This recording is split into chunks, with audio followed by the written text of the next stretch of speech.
Dragon Riders, Kaze no Kaeru, by Night Dragon Zero.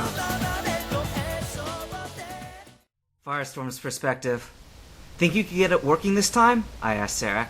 Should be, the 26-year-old woman muttered, fiddling with a screwdriver in her hand. After a brief trip back to Violet City, we'd caught a bus out of town, knowing that our enemies were likely to search for us there. We'd stopped at a small town somewhere along the highway between Violet and Goldenrod to allow Sarek to pick up some equipment. The new year had come too, but definitely not a joyful one for any of us. Trying to tune the tracking bug so that we could use it to find Jade was more difficult than she'd expected, probably because she had to first disable it so Silph's SFs couldn't track us. It really ticked me off that I'd been so close to getting Jade back, and now he was as far away as ever. I pounded my fists against the wall as I thought about it. "It's delicate work," Sarek muttered, taking it as a sign of my impatience, "and I still haven't gotten used to having my fingers back again." "Yeah, not like Lugia would have been able to do any better," Dracia whispered. We were in a more secluded part of the city park, beside a couple of large trees. Although it was late at night, and there weren't many people around, I was beginning to feel that having a Dragonite out in the open was a bad idea. "Excuse me, do you need help with that?" A teenage girl of about 16 approached us. She was slim-built with brown eyes and black hair. She was dressed in a pink pair of denim shorts and a dark blue short-sleeved shirt that left her stomach uncovered. A green sweater was also tied around her waist. She immediately reminded me of Chris, except my trainer wasn't a girl to wear revealing clothing. Sarek staggered, unsure of how to continue. I too was wondering what a young girl would be doing out so late at night. "You don't have to be afraid to ask." The girl knelt down and took a look at the tracking bug in Sarek's hand. "Oh, I see. You've got to twist the green wire that way and turn that piece around to reverse the polarity." Without waiting for Sarek to respond, the girl did just that, and the device gave an affirmative beep. "Wow, thanks," Sarek asked. "But isn't this—" the girl began. Looks like the ones I've handled before." I was hesitant of whether or not to knock her out. "You guys on bad terms with Team Rocket?" the girl whispered. "'Cause there's a couple of them somewhere around the corner." "Damn, they won't give us a break," I muttered. "Hey, I'm one of their runaways," the girl whispered. "It would be mutually beneficial if we could help each other." "How do I know I can trust you?" I growled. "I should be thinking the same about you," she replied. "Besides, if I were with them, I would already have turned you in, and I need to get away from them as much as you do, so please."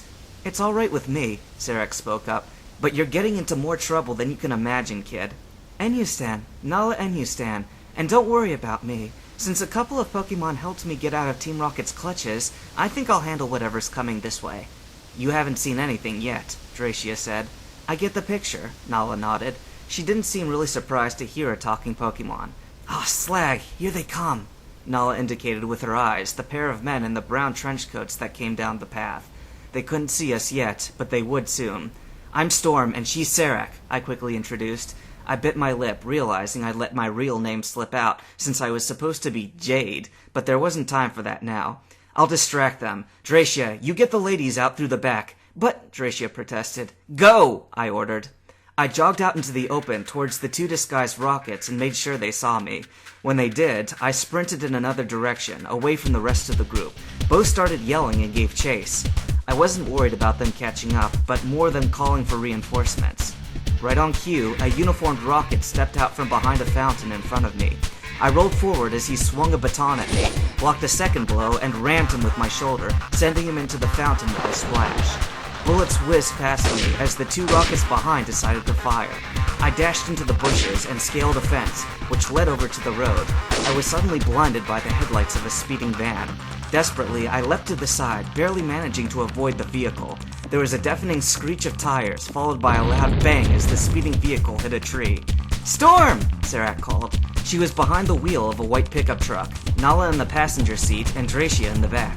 I realized she'd saved my life by ramming the van off course. I didn't waste any time in leaping in. "Hang on!" Sarek yelled as she floored the accelerator. "Where'd you get the truck?" I asked as wind roared past my face. Nala grinned nervously. "Oh boy," I muttered. "You stole it, didn't you?" "We're not stealing, just borrowing it for a while," Nala insisted. "Heads up, we're not out of the water yet," Dracia alerted us to 4 rocket bikers which had decided to trail us. "Ah!" I shouted as Sarek swerved to avoid a hyper beam. I glanced up to see a pair of Noctowl in the sky preparing for another round.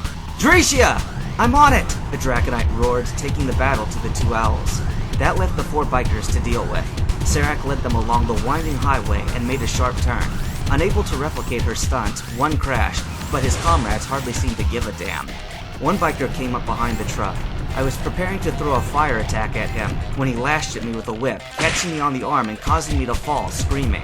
He took the opportunity and abandoned his bike, leaping up onto the truck. I sprang to my feet only to receive a punch in the face. I returned the favor, getting us both into a vicious fistfight aboard the speeding truck. Meanwhile, his 2 comrades were catching up, intent on boarding our truck as well. In the midst of struggling, Serac suddenly swerved, causing me to fall backwards against the back rail of the truck. My opponent was instantly upon me, grabbing my neck with both hands. One of the remaining bikers had reached the truck and was grasping onto the rail. Taking a deep breath, I heaved, bringing my legs up and throwing my opponent over the side. The rocket collided with his comrade, causing him to lose his bike. The riderless machine spun out of control and broke apart after hitting a road divider. One of them managed to grasp the rail in time, with his colleague desperately holding onto his waist. The speeding truck was making it difficult for them to climb back from their position. I, however, was able to get back to my feet and give them an evil grin. "You are the weakest link. Goodbye," and stamped on the rocket's fingers, causing him to scream and let go, sending both flying onto the road. It so happened that they collided with a 3rd rider, taking him down as well. "Oh yeah!" I roared in triumph. "Storm!" Serac yelled. "Watch out for that tree!" "Oh shh!" I spun round and saw a low-hanging tree branch about 2 seconds before the moment of impact. The next second, my world was spinning wildly. The last thing I saw was the road rushing up to strike me in the face. Dracia's perspective. I dodged the quick attack and spun my body sideways, sending myself into a rapid spinning motion that slammed one of the Noctowl and sent it spiraling to the ground below. The other quickly used a double team, creating several mirror images of himself as he dashed around me. My opponent got several cheap jabs at my back while I struggled to come up with a plan. Recalling what I trained with Jade and the others, I closed my eyes and listened for the beating of wings. Sensing it, I timed myself and fired the aeroblast technique I learned from Arist. The small explosion of feathers was a definite reward. I quickly scanned the ground for the truck, which I saw far ahead. I was preparing to follow when it suddenly spun around and came back towards me. No, I realized. They couldn't see me, but were going for Firestorm, lying sprawled across the road. The area seemed clear, with no sight of the rocket bikers from earlier. Serac and Nala leapt out of the truck, releasing Mirage to help. There was a sudden screech of tires, and a black van came charging out of nowhere. Actually, it was a side road, and deliberately crashed into the truck, sending it rolling over to the side. As everyone scrambled to get away from the spinning truck, Mirage shot a fire blast at it, igniting the fuel tank and blowing it up. The girls barely escaped the explosion, but were tossed roughly to the ground. A group of masked soldiers leapt out of the van with a couple of grenades, which exploded in the greenish fog. Knockout gas, I realized. Serac, Nala, and Mirage coughed and struggled against it for a while, but finally submitted to its efforts. No! I cried. I was tempted to go charging to the rescue, but my better judgment told me it would be useless. The gas would only affect me as well. Instead, I remained in the sky, out of sight, and watched as the soldiers loaded my unconscious friends into the van. My only option was to follow the van and wait for a better chance.